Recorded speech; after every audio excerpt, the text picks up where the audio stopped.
Tu sais, on ne peut pas parler, on ne peut pas développer un pays africain si à la tête, il y a des indisciplinés notoires, des ivrognes, des gens qui adorent les vagabondages sexuels, des gens qui favorisent les membres de leur village, des mendiants. Ça, ce n'est pas possible.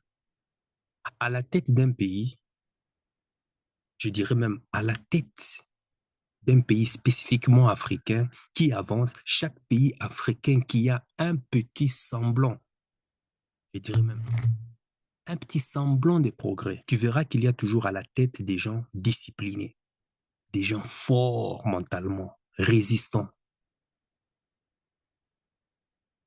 des gens prêts à rester solides face à toute tentation, des gens qui sont dignes, intègres.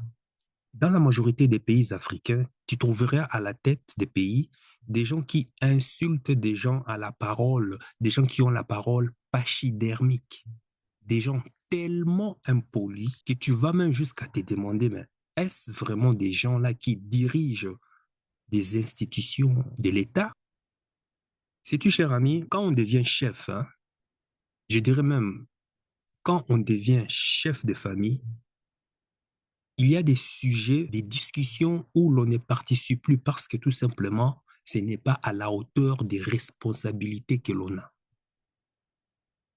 Les certains Pungulu Palala, là, qui viennent, ou des personnes immatures, instables, ou quoi que ce soit, ou bien des sujets qui, euh, qui ont une bassesse à la hauteur des responsabilités et surtout de l'autorité que tu as, non, on n'accorde plus d'importance parce qu'on a une vision qui va au-delà pour sa famille, pour son peuple. Décidément, on a ici un speech du président Ibrahim Traoré face aux étudiants africains à l'Université technologique chimique Dimitri Mendeleev de Moscou. Et c'était le 10 mai dernier ici. C'était dans le cadre justement de la célébration du 80e anniversaire de la victoire de la Russie, l'ex-URSS, contre l'Allemagne nazie. Avant de suivre cette vidéo, laisse-moi te rappeler d'abord le symbole, ce que représente Ibrahim Traoré.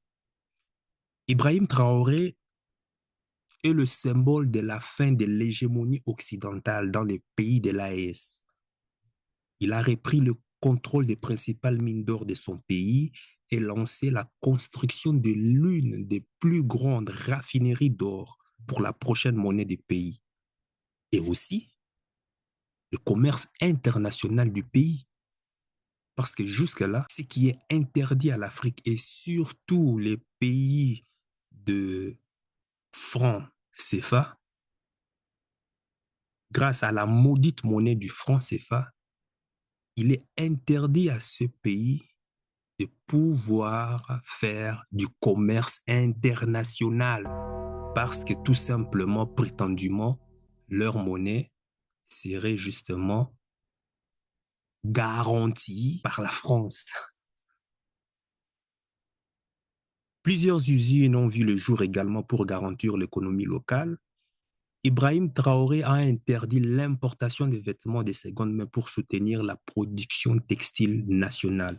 Les langues nationales sont mises en avant dans l'éducation à presque toutes les couches du pays. L'État burkinabé a distribué des machines agricoles, des engrais comme mesure incitative pour soutenir les producteurs artisanaux, si je peux les dire. Ibrahim Traoré a mis en place certains soins de santé gratuits et des cliniques mobiles qui ont été déployés dans presque tous les pays. Le pays a relancé la compagnie Air Burkina et modernisé ses infrastructures aéroportières. Avec le Mali et le Niger, le Burkina Faso a confondé l'AES, l'Alliance des États du Sahel, le Liptako Gourma, puis par après la Confédération des États de l'AES. Et cette union prévoit la création d'une banque centrale commune, une force conjointe entre les trois pays et une monnaie unique. Et beaucoup d'autres choses qui, jusque-là, étaient impossibles dans le paradigme des Africains parce que tout simplement, ils sont encore colonisés. Sauf, bien sûr, la population de l'AES qui a déchiré les chaînes de l'esclavage mental, spirituel, l'esclavage économique et bien tas d'autres choses qui vont suivre après. Ibrahim Traoré est le président qui a refusé son salaire de président pour ne se contenter que de son salaire de capitaine. Il ne vit pas dans des palais présidentiels, ne roule pas dans des véhicules de luxe présidentiels. Bref, il ne se contente que de ce qu'il a, de ce qu'il avait comme militaire, de ce qu'il avait comme dû quand il était militaire. Et son seul but, son seul objectif, c'est de rebâtir le pays et puis permettre à la génération suivante de faire mieux que la génération précédente. Un modèle tout craché du président Thomas Sankara. Ibrahim Traoré incarne le modèle qui montre que l'Africain ne peut se relever que d'elle-même. L'Afrique ne peut ressusciter que d'elle-même sans attendre un sauveur prétendument imaginaire qui viendra à son secours, comme le font certains religieux d'ailleurs. Certes, je sais que tu n'apprécies pas peut-être, mais aussi longtemps que la population, que le peuple lui accorde sa confiance absolue de lui guider vers la souveraineté totale, ton jugement est un bruit de parole. La patrie, la patrie où je te laisse finir toi-même la phrase. Suivant. D'accord, merci beaucoup camarades et bonjour à tous. C'est un réel plaisir d'être là ce matin avec vous, pour communier avec vous et aussi échanger sur certains sujets, je dirais, d'ordre scientifique et qui nous intéressent beaucoup. Présent ici donc à l'occasion du 80e anniversaire de la victoire sur le nazisme, je pense que nous avons participé hier à la parade. Bien avant ça, la veille, nous avons participé aussi à certains événements culturels. Mais de tout ça, je dirais que nous avons appris beaucoup de leçons et qui doivent nous amener encore à réfléchir plus, à nous remotiver pour relancer la machine africaine. Le nazisme qu'on croit ou qu'on croyait avoir disparu est en train de refaire surface. La même chose que l'impérialisme, le colonialisme qui est là sous une autre forme et qui continue d'endeuiller des populations à travers le monde. Et aujourd'hui, beaucoup de peuples sont en train de se battre pour leur survie, pour leur souveraineté, pour vivre en paix. Et le Sahel fait partie de cette zone où l'impérialisme est en train de se manifester de façon très violente. Et avec tout ce que nous vivons, je souhaite que nous puissions donc honorer la mémoire de tout cela, tous ces combattants qui se sont donnés corps et âme et qui nous ont dévancés à l'au-delà dans ce combat contre l'impérialisme, contre le néocolonialisme. Je vous demande donc d'observer une minute de silence.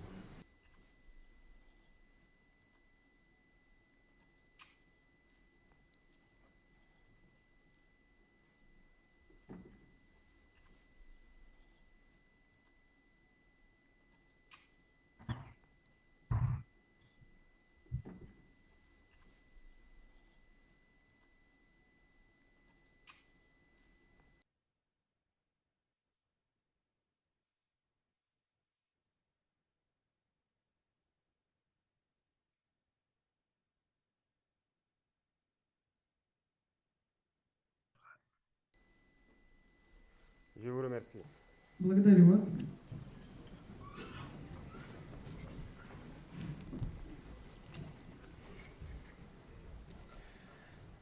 Ce matin, nous sommes dans un cadre assez particulier qui est une université scientifique où donc beaucoup d'étudiants de l'AES sont présents pour avoir la connaissance, le savoir.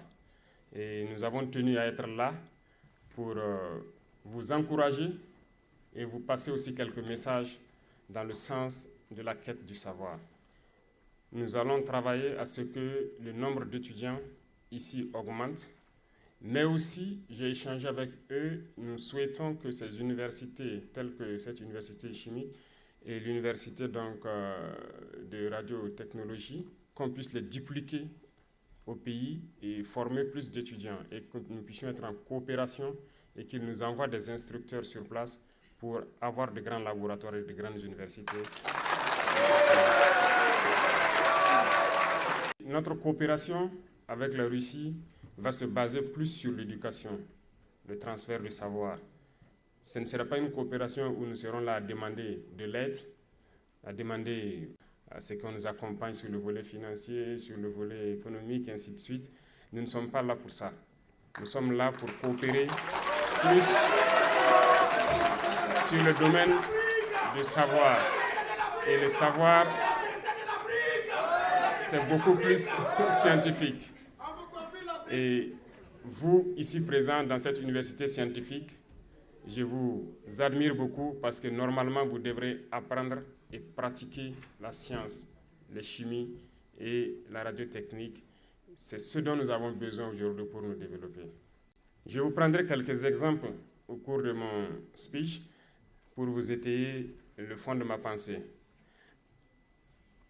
Ici, nous sommes à l'université de Mendeleïev. Tout le monde a étudié Mendeleïev pour ceux qui ont fait des séries scientifiques. Et je vais vous donner une petite anecdote. Au cours de mon cursus scolaire, il y a des gens qui n'aiment pas certaines choses et qui n'arrivent pas à apprendre certaines choses. Donc lorsqu'ils n'arrivent pas à le faire, on les surnommait du nom peut-être du savant qui a inventé la chose. Par exemple, nous avons eu des gens qu'on appelait Pavlov, on a eu des gens qu'on appelait Mendeleïev également. Celui qu'on appelait Mendeleïev, par exemple, il s'est posé la question une fois que pourquoi Mendeleïev a créé ce tableau-là. C'est pour nous créer des problèmes. Vous comprenez? Il doit bosser un tableau, mais il ne sait pas pourquoi il doit bosser le tableau. Ce qui veut dire que s'il ne pratique pas, il ne connaît pas l'utilité du tableau périodique de Mendeleïev. Voilà pourquoi je dis dans ce sens, la coopération est très importante pour qu'on puisse faire de la pratique. C'est la même chose que les équations chimiques qu'on passe le temps à équilibrer depuis, je dirais, le lycée. On est très fort, lorsque sur papier on nous dit d'équilibrer une équation chimique, on le fait.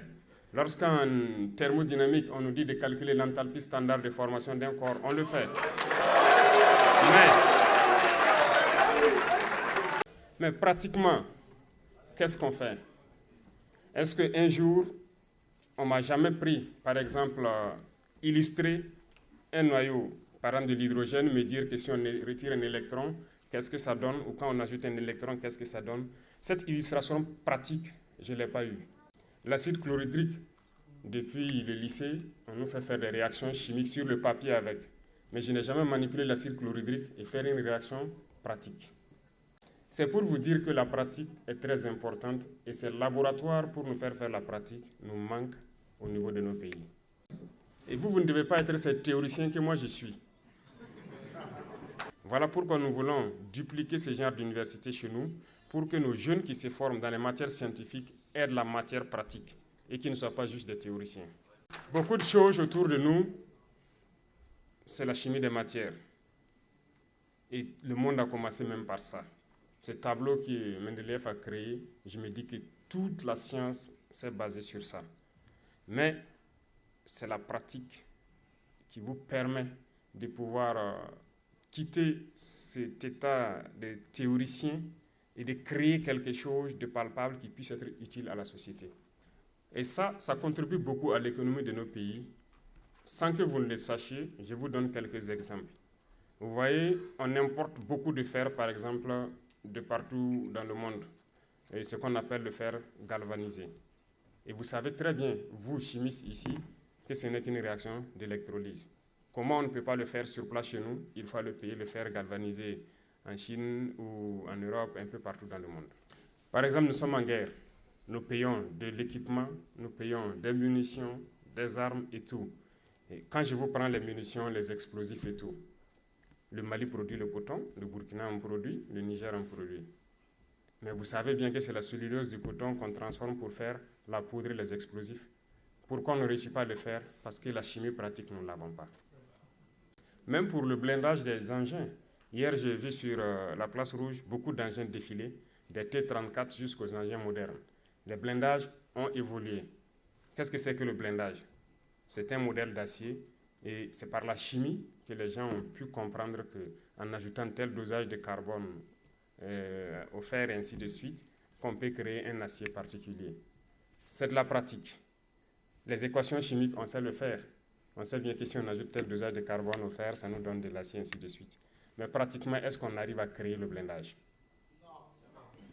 Pourtant, on est en guerre. Et c'est la chimie qui nous permet de le faire aussi. Dans la même lancée, vous voyez tous les types de missiles que la Fédération de Russie peut développer. Et le dernier en date, c'est Oreshnik, qui fait trembler le monde entier.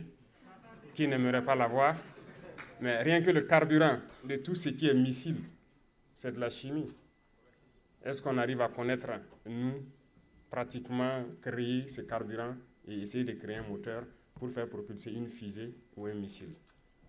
Il y a tellement d'exemples qu'on ne peut pas finir de citer, mais c'est pour vous dire que vous avez la chance d'être ici, je dirais, à l'origine de la chimie et des mathématiques.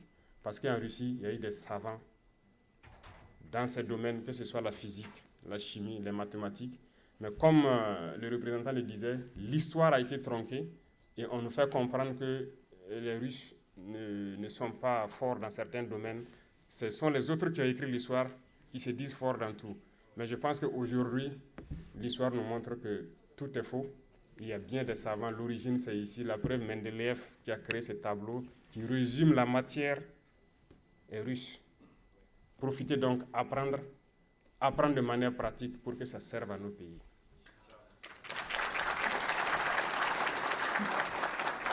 Lorsqu'un pays est faible, il est voué à disparaître dans ce monde de prédation. Il faut qu'on soit fort. Et aujourd'hui, les pays qui sont nucléaires sont forts. Ils ne perdent jamais une guerre. Mais la bombe nucléaire, vous avez tous fait atomistique, c'est sûr. On vous dit que c'est un neutron qui frappe un noyau, qui se divise, ça libère de l'énergie. On connaît l'équation, mais comment enrichir même pour changer d'isotope? Comment enrichir? Comment on le fait pratiquement? Profitez donc apprendre, parce que nous avons besoin de vous pour développer nos pays.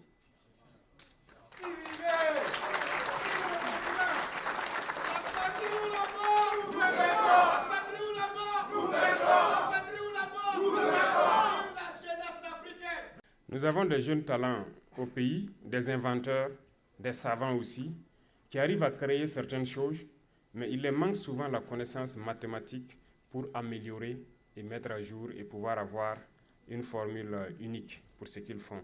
Et je pense que le fait de vouloir dupliquer ces universités au Burkina Faso et permettre à ce qu'il y ait tout le nécessaire que les jeunes apprennent est une très bonne chose et nous allons continuer donc à intensifier la coopération avec la Russie, surtout dans le cadre des échanges scientifiques, de l'éducation, et ça, c'est la base du développement. Et maintenant, peut-être, j'irai vous donner quelques conseils qui doivent vous guider ici. Et je pense qu'on dit l'Afrique est le berceau de l'humanité, mais l'Afrique a beaucoup de retard à rattraper.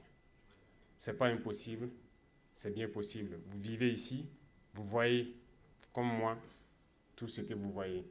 Et c'est bien possible chez nous aussi. Il faut croire, il faut travailler. Et je vous exhorte à être des citoyens modèles ici, à respecter les règles et les lois du pays qui vous accueille, à être des modèles d'intégrité, à être solidaires, à être des modèles d'Africains qu'on a envie de voir dehors. La discipline et l'ordre que vous voyez ici, vous devez pouvoir montrer plus. Donc, soyez solidaires, apprenez bien et l'essentiel. Nous avons besoin de vous et nous espérons que très bientôt, vous viendrez donc créer ce dont nous rêvons pour les autres générations et apprendre à ces générations ce que vous avez appris pour qu'ils soient meilleurs que vous. Tout le monde souhaite que les générations à venir soient meilleures que nous. Et je compte sur vous pour que vous puissiez apprendre et venir transmettre le savoir.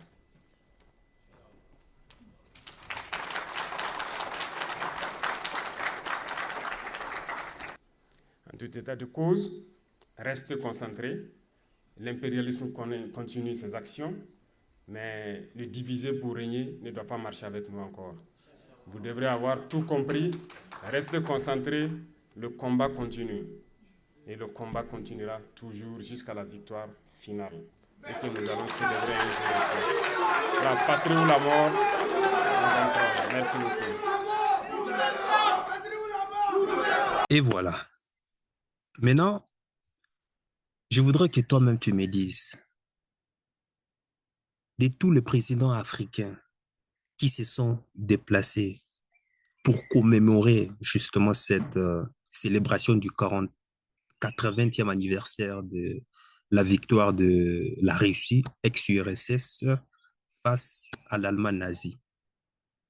Cite-moi un président qui a prévu dans son protocole de pouvoir rencontrer des jeunes qui seront justement le symbole, qui seront justement l'avenir de demain pour son pays.